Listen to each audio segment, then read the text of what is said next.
Hello, very good morning guys. आप सभी का हमारे YouTube channel civil engineering Gurukul में बहुत बहुत स्वागत है।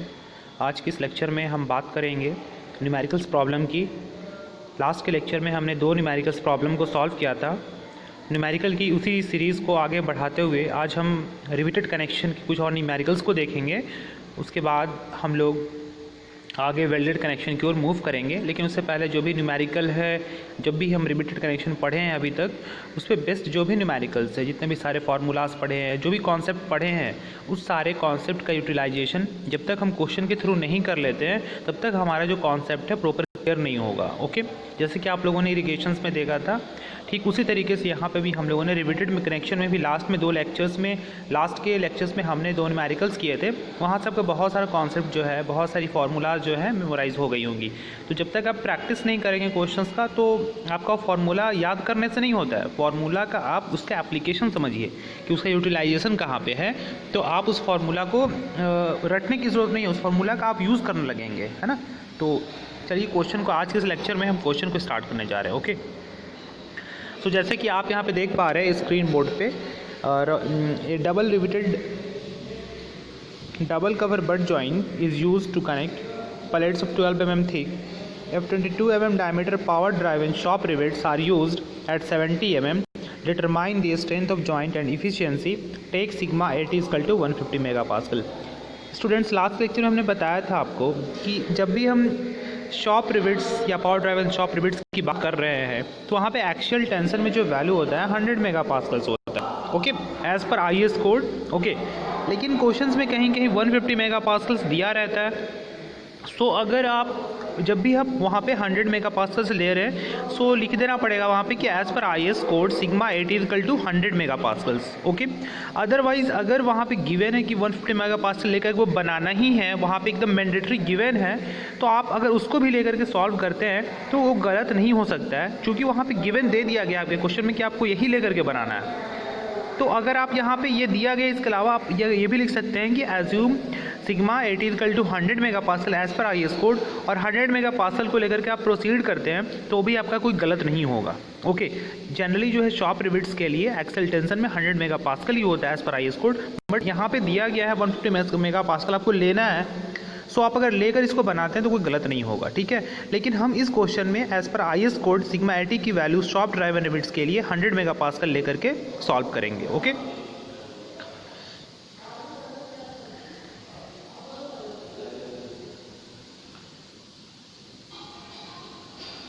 तो देखिए सबसे पहले यहाँ पे बहुत सारी चीज़ें नहीं दी गई। इसे consider a single rivet line for calculation of strength for power driven shop rivets. यहाँ स्टेप रिविट्स नहीं है स्टूडेंट, यहाँ पे शॉप रिविट्स है ना। बहुत सारे मिस्टेक्स रहते हैं बुक में, शॉप रिविट्स है यहाँ पे। ओके, यहाँ पे क्या होगा, शॉप रिविट्स होगा। अलावेबल स्ट्रेसेस के लिए मैंने बताई थी आपको, बियरिंग्स में जो होता है 300 मेगापास्कल्स होता है, शेयरिंग में होता है 100 मेगापास्कल्स, एंड सिग्मा एक्सेल टेंशन में भी 100 मेगापास्कल्स ही होता है। आप जाके प्रीवियस लेक्चर्स को देखना या IS कोड फॉलो करना, वहाँ पे आपको ये चीज़ें पता चल जाएंगी। ओके, तो मैंने एज पर IS कोड जो power driven shop rivet question में दी गई हैं उसके अकॉर्डिंग हमने यहाँ पे सारी अलावेबल स्ट्रेसेस को लिया है। अब उसके बाद यहाँ पे थिकनेस ऑफ कवर प्लेट नहीं दी गई हैं, तो इसे एज्यूम करना पड़ेगा। जो डेटा क्वेश्चंस में गिवन नहीं है उसको आप एज पर योर कॉन्वेनिएंट, आप जो भी डेटा एज्यूम कर रहे हैं आप ले सकते हैं। ये 8 mm हमने एज्यूम किया है बुक के अकॉर्डिंग, आप इसे 10 mm भी ले सकते हैं। एज पर योर कॉन्वेनिएंट, जिसमें आप कॉन्वेनिएंट है आप उतनी वैल्यू को ले सकते हैं, बट याद रहे कि आपके स्टेप्स जो होने चाहिए वो प्रॉपर होने चाहिए। ओके, ऑल्सो यहाँ पे गेज डिस्टेंस भी नहीं दी गई है, तो गेज डिस्टेंस हम 7 सेंटीमीटर यानी कि 70 mm हम मान लेते हैं। ओके, क्योंकि ये सारी चीज़ें क्वेश्चंस में नहीं दी गई थी। तो जो भी डेटा या कोई भी क्वेश्चन हो, न्यूमेरिकल के कोई भी क्वेश्चन हो जिसमें आपको डेटा की ज़रूरत पड़ने वाली है और वो डेटा क्वेश्चन में गिवन नहीं है, तो आप उस डेटा को एज्यूम कर सकते हैं, कोई दिक्कत नहीं है। ये डेटा हर कोई अलग अलग मान सकता है, हर बच्चे अलग तरीके से मान सकते हैं, सारे का आंसर वेरी करेगा, बट डिज़ाइन सही रहेगा। डिज़ाइन किसी का गलत नहीं हो सकता है, डिज़ाइन स्टेप्स आपका सही होना चाहिए। ओके, तो सबसे पहले हम बात कर लेते हैं स्ट्रेंथ ऑफ प्लेट्स।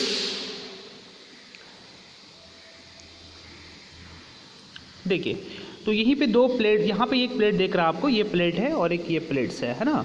अब दोनों में यहाँ पे डबल कवर बेड जॉइंट का यूज़ किया गया है, ऊपर में एक कवर प्लेट का यूज़ किया गया है और एक नीचे में कवर प्लेट का यूज़ किया गया है। ओके, और ये लाइन चैन रिवेटिंग किया गया है, यहाँ पे एक लाइन में है रिवेटिंग जिसका गेज डिस्टेंस 70 mm के डिस्टेंस पे है। जैसे कि मैंने आपको बताया था पहले कि गेज डिस्टेंस क्या होता है, दो रिवेट के बीच की सेंटर की दूरी होती है। तो ये सारी आप देख रहे हैं दो रिवेट के बीच की सेंटर की दूरी है। ओके, सो इस सबसे पहले हम कैलकुलेशन करेंगे, चूँकि हमें इसमें इफिशियंसी निकालना है तो पहले हमको तीनों में स्ट्रेंथ निकालना पड़ेगा। Strength of plate between the rivets hole in tension. तो टेंशन में मैंने आपको बताया था यहाँ पे, तो टेंशन इन द टीयरिंग के केसेस में तो sigma 80 into P minus D into T, ये फॉर्मूला मैंने आपको बताया था। और यहाँ पे देखिए सिग्मा 80 की जो वैल्यू है, सिग्मा 80 और सिग्मा 80 की जो वैल्यू है यहाँ पे कितनी है, 100 हमने एज्यूम किया तो 100 लिया। पी की वैल्यू यानी पिच की वैल्यू 7 सेंटीमीटर इन 70 mm है, यहाँ पुट किया। और डी की वैल्यू देखिए यहाँ पे 20 mm डाया का रिवेट दिया गया था, तो वहाँ पे आपको डाया ऑफ होल निकालना है। तो क्या करेंगे, डाया ऑफ रिवेट क्या दिया हुआ कितना, 20 mm है ना।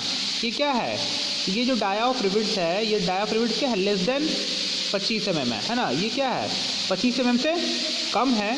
तो डाया ऑफ होल निकालने के लिए हम क्या करते हैं, इसमें हम 1.5 mm ऐड करते हैं। ओके, तो यहाँ पे आपकी 22 mm रिवेट्स दी गई है ना, 22 mm दी गई हैं, तो यानी 25 से कम है। तो अगर आप 22 में 1.5 ऐड करेंगे तो ये आ जाएगा 23.5 mm। ये यहाँ पे हमेशा जो लेना है ये डाया ऑफ होल लेना है। Okay, and T is the thickness of plates जो कि क्वेश्चन में दी गई हैं 12।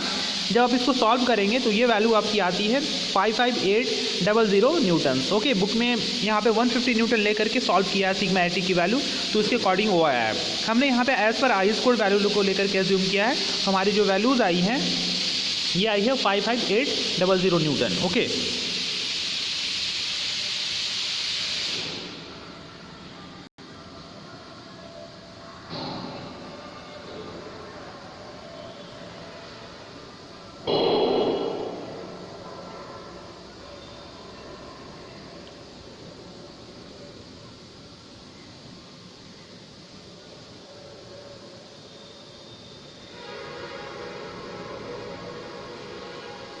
यहाँ पे देखिए कुछ स्टेप्स छूट गए हैं यहाँ पे, है ना।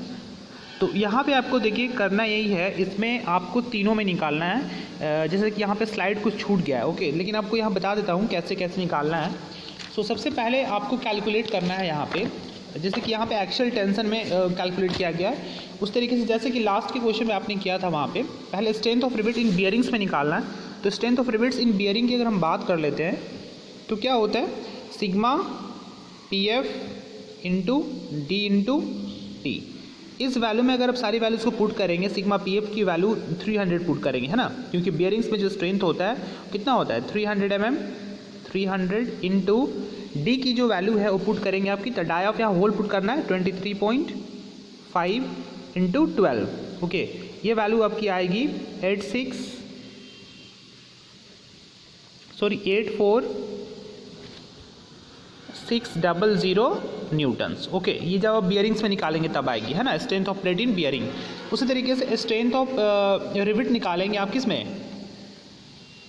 यहाँ पे शेयर में निकालेंगे। तो यहाँ पे दो कवर प्लेट की यूज़ की गई है, एक ऊपर और एक नीचे, तो यहाँ पे डबल शेयर की आएगी, है ना, डबल शेयर में आपको निकालना पड़ेगा। तो स्ट्रेंथ ऑफ अगर आप निकालेंगे रिवेट इन डबल शेयर तो क्या होता है formula, P D S is equal to 2 into tau V F, okay, into π/4 into D square, है ना। इसमें आप वैल्यूज़ को पुट करेंगे, आपकी टाउ वी एफ की वैल्यू पता है 100 as per I S code ले रहे हैं हम लोग, और π/4 इंटू डी की वैल्यू कितनी है 23.5 का स्क्वायर करेंगे। ये सारी वैल्यूज़ को पुट करेंगे, टाउ वी एफ की वैल्यू 100 और डी की वैल्यू 23.5, क्योंकि यहाँ पे डाया ऑफ हम लोग होल लेते हैं। ये सारी वैल्यू आप पुट करेंगे तो ये आपकी आएगी शेयर में वैल्यू 86747। कितनी आएगी वैल्यू, ये वैल्यू आपकी आएंगी 86747। ठीक है, एक तो ये वैल्यू आ गई आपकी बियरिंग्स में आ गई, एक ये वैल्यू डबल शेयर में आ गई। डबल शेयर क्योंकि डबल कवर बट प्लेट का यूज़ किया गया है, तो यहाँ पे हम डायरेक्टली डबल शेयर की वैल्यू को फाइंड आउट करेंगे। तो एक ये वैल्यू आ गई 86747, ओके, और एक वैल्यू 84600 आ गई। ओके, अब आपको पता है कि स्ट्रेंथ ऑफ जॉइंट्स क्या होता है। स्ट्रेंथ ऑफ जॉइंट्स मतलब तीनों में मिनिमम होना चाहिए। ये जो बियरिंग में कैलकुलेट किए हैं, यहाँ पे शेयरिंग में कैलकुलेट किए हैं, और यहाँ पे क्या है यहाँ पे टीयरिंग्स में कैलकुलेट किए हैं।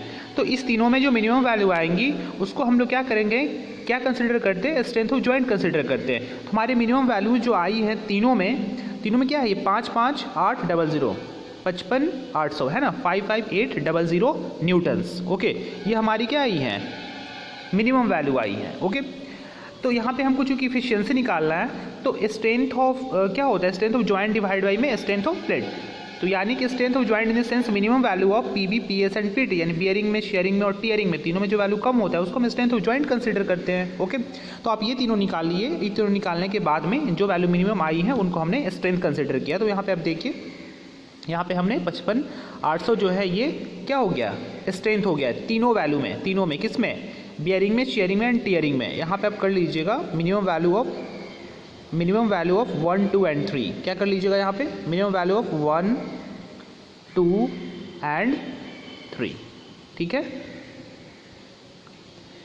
उसके बाद में जब आप strength of joints by strength of plates करेंगे तो स्ट्रेंथ ऑफ जॉइंट की फॉर्मूली होती है minimum value of PS, PB and PT, और स्ट्रेंथ ऑफ प्लेट का फॉर्मूला हो जाएगा sigma into P into T.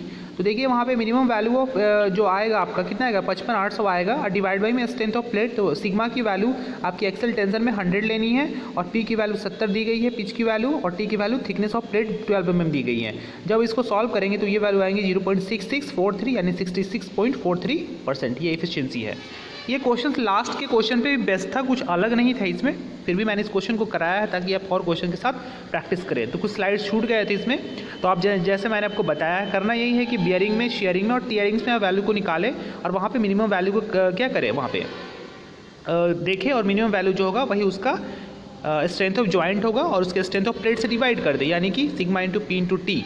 Strength of plate क्या होता है, sigma into P into T, जैसे कि इस फॉर्मूला में लिखा हुआ है। ये सारे वैल्यूज को पुट करें और आपकी एफिशिएंसी की वैल्यू यहाँ पे 0.6643 आ जाएगी, यानी 66.43% आ जाएंगी। ओके,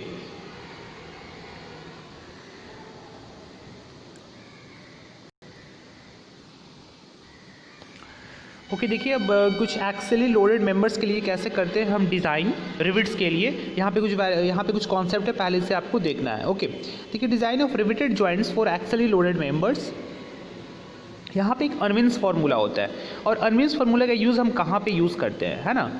देखिए, यहाँ पे अनविन्स फार्मूला का यूज़ वहाँ पे किया जाता है जहाँ पे हमको डाया ऑफ रिविट्स निकालना है और थिकनेस ऑफ प्लेट दी गई हैं। ओके, क्या निकालना है, डाया ऑफ रिविट्स निकालना है और थिकनेस ऑफ प्लेट दी गई हैं, और हमको डाया ऑफ रिविट्स नहीं पता है। तो अगर टी थिकनेस ऑफ प्लेट्स है और अगर हम डी एन को मान लें डाया ऑफ रिविट्स, यानी D N means nominal dia of rivets, nominal dia in the sense कि जो रिविट्स का डायामीटर है, तो ये फार्मूला था D N equal to 6√T। आप याद रखिएगा, बहुत इंपॉर्टेंट फार्मूला है, इसको हम लोग अनविन्स फार्मूला भी कहते हैं। इसका यूज़ कहाँ पे किया जाता है, जहाँ हमको थिकनेस ऑफ प्लेट पता है और हमको निकालना है क्या, नॉमिनल डाया ऑफ रिविट्स, जहाँ पे हमको रिविट्स का डाया नहीं पता है। ओके, अब देखिए, however the minimum size of rivets shall be 16 mm, मतलब मिनिमम साइज जो रिविट्स का लेते हैं हम 16 mm लेते हैं। अब देखिए, नंबर ऑफ रिविट्स हम लोग कैसे कैलकुलेट करते हैं, तो number of rivets equal to होता है लोड डिवाइडेड बाई में व्हाट, रिविटेड वैल्यू। क्या होता है, लोड डिवाइडेड बाई में रिविटेड वैल्यू, या इसको कहें फोर्स डिवाइडेड बाई में रिविट वैल्यू। ओके, और रिविट वैल्यू आपको पता है, रिविट वैल्यू क्या होता है, minimum value of bearing and shearing. जो मिनिमम वैल्यू होता है बियरिंग्स में एंड शेयरिंग में, उसको हम लोग रिविट वैल्यू कहते हैं। Okay, so force by RV equal to what, RV means rivet value equal to what, number of rivets, मतलब कितने रिविट्स उसमें लगेंगे, ये आपको कैसे पता चलेंगे, इतना लोड दिया गया है, उसको रिविट वैल्यू सब डिवाइड कर दीजिए, और रिविट वैल्यू बराबर होता है मिनिमम वैल्यू ऑफ, क्या होता है, minimum of PB and PS, है ना। पीबी और पीएस में जो मिनिमम वैल्यू होता है उसको हम लोग क्या करते हैं, रिविटेड वैल्यू कंसीडर करते हैं। कौन सा वैल्यू, मिनिमम वैल्यू, है ना, minimum value of PB and PS. Okay, I hope कि आपको ये कॉन्सेप्ट समझ में आ गए होंगे। पहले कॉन्सेप्ट अनविन्स फार्मूला, जहाँ थिकनेस ऑफ प्लेट दिया गया है, हमको dia of nominal dia of rivets निकालना है, सो 6√T, एंड जहाँ पे हमको लोड पता है और रिविटेड वैल्यू पता है, तो नंबर ऑफ रिविट्स कैसे निकालेंगे, लोड डिवाइड बाई में रिविट वैल्यू। ओके, तो इस पर बेस्ड कुछ क्वेश्चंस को हम लोग अभी कंटिन्यू कर लेते हैं ताकि आपके जो कॉन्सेप्ट है वो क्लियर हो जाए बिल्कुल, है ना। देखिए, यहाँ पे find out the number of power driven rivet, field rivet दिया हुआ है ना, पावर ड्राइवन कौन से rivets, field rivets required to connect tension member in roof truss. Okay, question को समझिएगा, पावर ड्राइवन फील्ड रिविट्स है रिक्वायर्ड है कनेक्ट करने के लिए टेंशन मेंबर को किसी भी रूफ ट्रस में। एंड ट्रस आपको पता है, ट्रस एक मेंबर्स होता है जो कि जहाँ पे हम क्या होता है, जिस पे मान लो कि कोई भी छत मतलब है, स्टील स्ट्रक्चर है, तो रूफ ट्रस बना करके ही हम उस ऊपर मेंबर को कनेक्ट करते हैं। Okay, to gusset plate 6 mm thick, the tension member is flat of size 75 mm by 6 mm and is subjected to a pull of 48 kN। देखिए बहुत ही अच्छी क्वेश्चन है ये, इस टाइप के क्वेश्चन भी पूछे जाते हैं एग्जामिनेशंस में। देखिए पहले दिए गए find out the number of power driven field rivets. देखिए नंबर निकालना है कि कितने नंबर ऑफ रिविट्स जो है रिक्वायर्ड होंगे, ज़रूरत पड़ेंगी कनेक्ट टेंशन मेंबर को कनेक्ट करने के लिए। किसको? टेंशन मेंबर को कनेक्ट करने के लिए इन रूफ ट्रस के अंदर में। To a gusset plate 6 mm thick, मतलब गसेट प्लेट एक टाइप का प्लेट होता है जहाँ पे हम मेंबर को फिक्स करते हैं, इसके द्वारा हम मेंबर को क्या करते हैं, वहाँ पे अटैच करते हैं, है ना। तो 6 mm का गसेट प्लेट दिया हुआ है, ठीक है। और टेंशन मेंबर जो दिया हुआ है, टेंशन मेंबर का साइज है 75 mm बाई 6 mm। ये टेंशन मेंबर का क्या है, ये डायमेंशंस दिया गया है। ओके, सो चलिए इस क्वेश्चन को सॉल्व करते हैं, कैसे निकालते हैं, ठीक है। सबसे पहले जैसे कि आपको पता है for power driven field rivets, देखिए, और यहाँ पे फील्ड रिविट है, यहाँ पे शॉप रिविट्स नहीं है। ओके, सो यहाँ पे फील्ड रिविट दिया गया है, इसलिए यहाँ पे जो वैल्यू होती है शेयरिंग में 90 मेगापास्कल्स होती है एज पर IS कोड। जैसे कि मैंने इससे पहले के जो बनाए थे लेक्चर्स में सारी वैल्यूज बताई थी कि अलाउेबल स्ट्रेसेस कितनी होती हैं बियरिंग में, शेयरिंग में एंड टीयरिंग में, सारे डिफरेंट टाइप्स के रिविट्स के लिए। ओके, और सिग्मा BF की वैल्यू यानी 270 मेगापास्कल्स होती हैं, ये एज पर IS कोड है। अब देखिए स्टूडेंट्स, यहाँ पे हमें डाया ऑफ रिविट्स नहीं पता है, dia of nominal dia of rivets नहीं पता है, हमें सिर्फ थिकनेस ऑफ प्लेट्स दी गई हैं क्वेश्चंस में। और क्वेश्चन में थिकनेस ऑफ प्लेट जो दी गई है गेज प्लेट की, ये 6 mm दी गई हैं। कितनी दी गई हैं? 6 mm दी गई हैं। So we use here Unwin's formula. और कौन सी formula? Unwin's formula. And Unwin's formula defines dn equal to 6√T, where T is the thickness of plate in mm। Okay, thickness of plate in mm, so 6√6, okay, 14.6 mm। But as per codes minimum value adept of rivets will be 16 mm। आपको 16 mm से कम कितना भी आता है, अगर 14.6 या 15 आ रहा है, तो आपको मिनिमम वैल्यू जो है ये 16 mm कंसिडर करने हैं, मिनिमम। अगर यही वैल्यू हम कैलकुलेट करते और ये वैल्यू आती 18 mm, तो हम लोग एज इट इज़ 18 mm ले लेते, ठीक है, क्योंकि ये 16 से ज़्यादा है। सो हमें IS कोड अलाउ करता है कि आपको मिनिमम वैल्यू आपको 16 mm लेने हैं, आप किसी भी फार्मूला से कैलकुलेट कीजिए। तो अनविन्स फार्मूला के अकॉर्डिंग कैलकुलेट किया तो 14.6 mm आया, बट मिनिमम वैल्यू हमको 16 mm लेने हैं। ओके, अब हम ग्रॉस डाया की बात कर लेते हैं। तो ग्रॉस डाया इक्वल टू, आप देखिए यहाँ पे मैंने बताया था अगर 25 mm से कम हो, तो यहाँ D की वैल्यू क्या है, 25 से कम है। डाया ऑफ जो रिविट्स है 25 mm से कम है, सो वी यूज़ हेयर 1.5, सो 16 और प्लस यहाँ पे 1.5 ऐड कर देंगे। ओके, तो क्या हो जाएगा 17.5 mm ग्रॉस डायमीटर हो गया। ओके, अगर यही वैल्यू 25 mm से ज़्यादा होता है, मान लो कि यहाँ पे 28 mm का रिविट होता है, तो वहाँ पे हम 2 mm ऐड करते हैं डाया ऑफ होल निकालने के लिए, और डाया ऑफ होल को ही हम ग्रॉस डायमीटर कहते हैं। आई होप कि आपने यहाँ तक समझा होगा। ओके, सो नेक्स्ट देखिए, ठीक उसी तरीके से जैसे पहले हम लोगों ने कैलकुलेट किया था, सो स्ट्रेंथ ऑफ रिविट्स निकालेंगे इन सिंगल शेयर। तो सिंगल शेयर में निकालेंगे, क्योंकि एक प्लेट के साथ गसेट प्लेट के साथ कनेक्ट किया गया तो वहाँ पे सिंगल शेयर ही आएगा।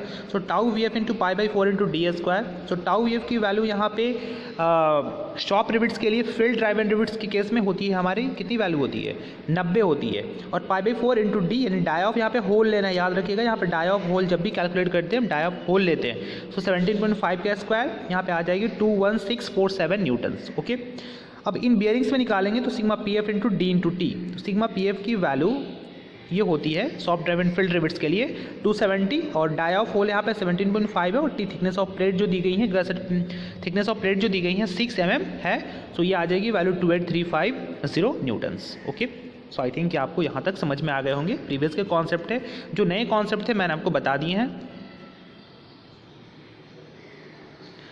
सो अब देखिए यहाँ पे, अब रिविटेड वैल्यू हमको निकालना पड़ेगा, क्योंकि हमको नंबर ऑफ रिविट्स निकालना है। तो मैंने आपको फॉर्मूला बताया था, नंबर ऑफ रिविट्स का फॉर्मूला होता है force by riveted value. Okay, so पहले तो रिविटेड वैल्यू को जरूरत पड़ेगा ना। तो रिविटेड वैल्यू क्या होता है, smaller of bearing and sharing.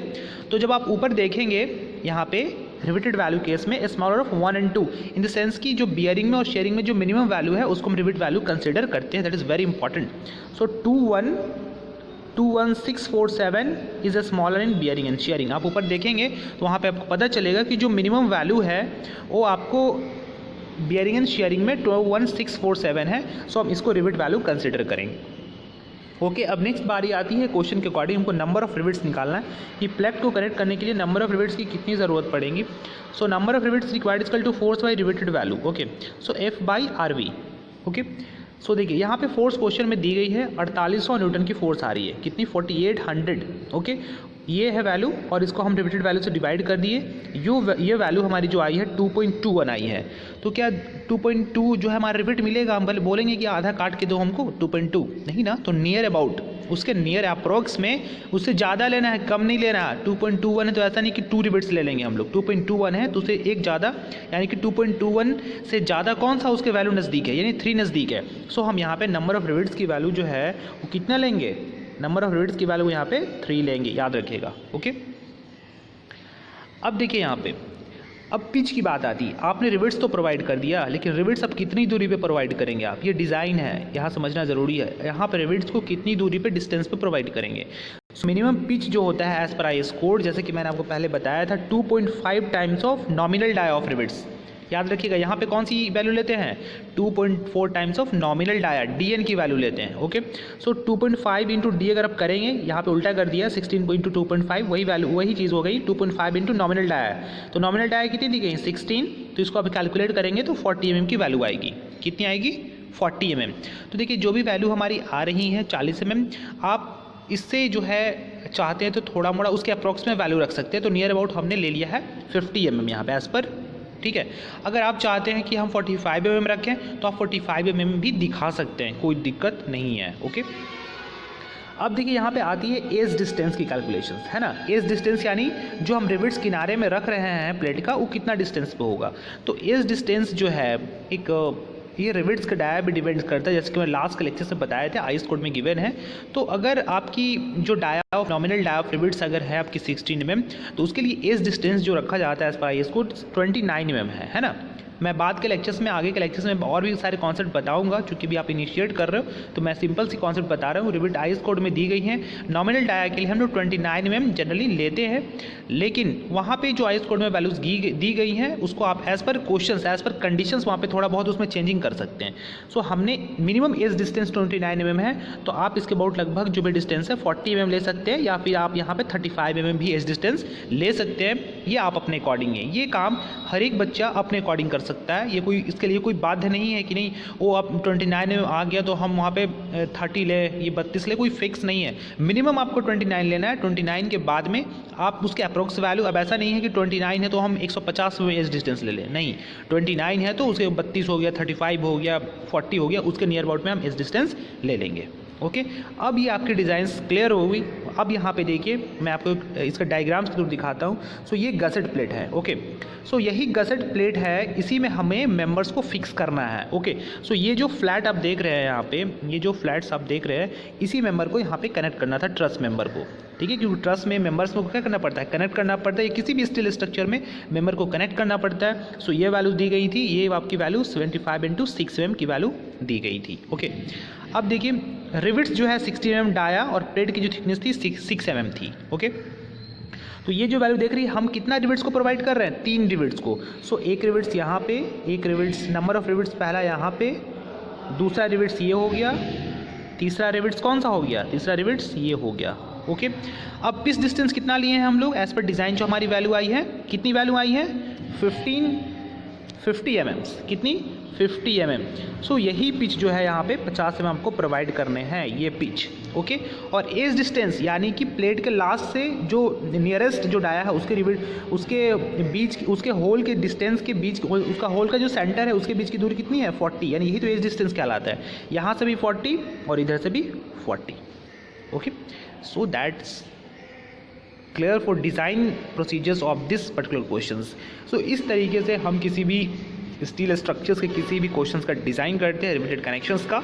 Means आपको डिज़ाइन इन द सेंस कि आपको वहाँ पे आपको उस प्लेट्स की नंबर ऑफ रिविट्स निकालनी है कि कितने नंबर ऑफ रिविट्स उस प्लेट को कनेक्ट करने के लिए लगेंगे, और आपकी पिच की वैल्यू निकालनी है कि 2 रिविट्स के बीच की सेंटर की दूरी कितनी होगी, एज डिस्टेंस कितनी होगी।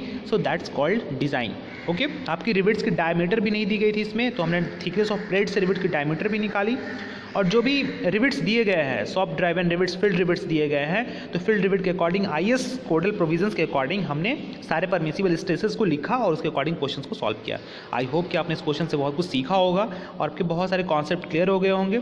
जो इस स्लाइड के फर्स्ट क्वेश्चन थे ये प्रीवियस क्वेश्चन के जैसे ही थे, इसलिए मैंने उसमें बहुत ज़्यादा टाइम नहीं दिया था, क्योंकि वो क्वेश्चन प्रीवियस क्वेश्चन के जैसे ही है। इफिशियंसी निकालनी थी तो तीनों वैल्यू को निकालना था, पीबी और पीएस और पीटी को, तीनों में से मिनिमम वैल्यू को लेना था और उसको स्ट्रेंथ ऑफ प्लेट से डिवाइड कर देना था। ठीक है, तो उसे आप कर लीजिएगा, जैसे कि मैंने आपको बताया है स्टेप्स, वैसे आप कर लेंगे। सो आई होप कि आपने इस दो क्वेश्चन को बहुत अच्छे से समझा होगा और आपने बहुत कुछ सीखा होगा आज के स्लाइड्स में। So thank you everyone for watching this session. God bless you all. Thank you everyone.